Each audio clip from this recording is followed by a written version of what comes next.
Mr. Anand sold his residential house property in March 2023. In June 2023, he recovered rent 10,000 from Mr. Gaurav, to whom he had let out his house to 2 years from 1st April 2017 to March 2019. बघा, Mr. Anand होते.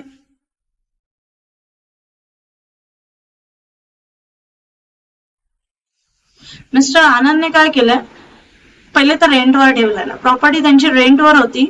कधी 2017 पासून ते 2019, 2017 पासून ते 2019 पर्यंत. ठीक आहे. त्यानंतर जून महिन्यात ही रिकवर्ड द रेंट. हा रेंट जो आहे ना, हा त्यांनी नाही भरलाय. बघा, he could not realise 2 months rent 20,000. यांनी या इयर मधला 2 महिन्याचा जो रेंट होता, जो किती होता, 10,000 एका महिन्याला, असा 2 महिन्यांचा रेंट दिला नाही. दोघांमध्ये फरक काय ते सांगते. अरियर्स ऑफ रेंट म्हणजे याचा अर्थ रेंट वाढला आणि तो तुम्ही नाही दिला, आणि अनरिअलाइज रेंट म्हणजे तुम्ही रेंटच नाही दिला. कळतंय काय बोलते ते. सो काय झालंय, extend is actual rent is reduce while the computing income. जेव्हा त्यांनी हाऊस प्रॉपर्टी कॅल्क्युलेट केली तर जो रेंट मिळालेलाच नाही तो कॅल्क्युलेट करता येत नाही, म्हणून त्यांनी केला नाही.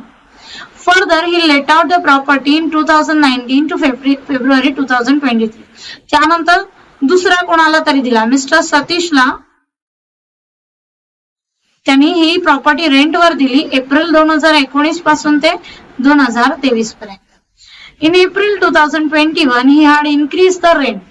रेंट वाढवलाय. किती रेंट केला, 12,000 रेंट होता, त्याचा 15,000 केला. म्हणजे कितीने वाढवलाय, 3,000ने वाढवला रेंट.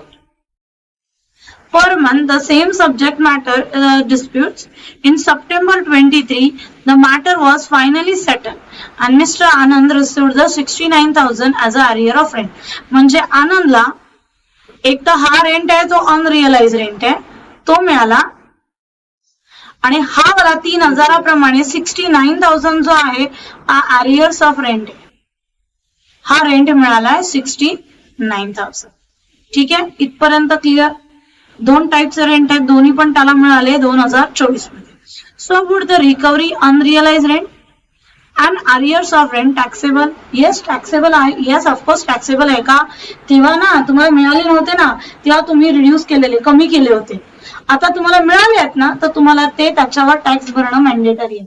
सो कॅल्क्युलेशन बघा कसं करायचं आहे. पहिला तर अनरिअलाइज रेंट.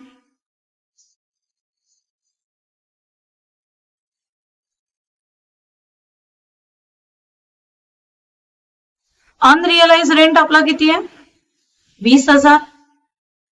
याच्यावर पण 30% येणार आहेत, आणि आपला रिअलाइज रेंट आहे म्हणजे अरियर्स आहे त्याच्यावर पण 30% येणार. जो मी दोघांना एकत्र घेते. अरियर्स ऑफ रेंट जो आपल्याला मिळाला 69,000. जरा टोटल म्हणा 89,000, राईट. सो त्याच्यावर आपल्याला काढायचं आहे लेस डिडक्शन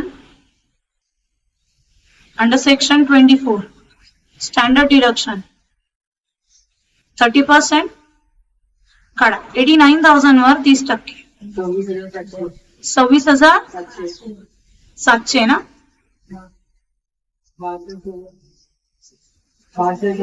62,000. सो हा काय झाला आपला टॅक्सेबल रेट. तुम्हाला कळतंय काय केलं ते.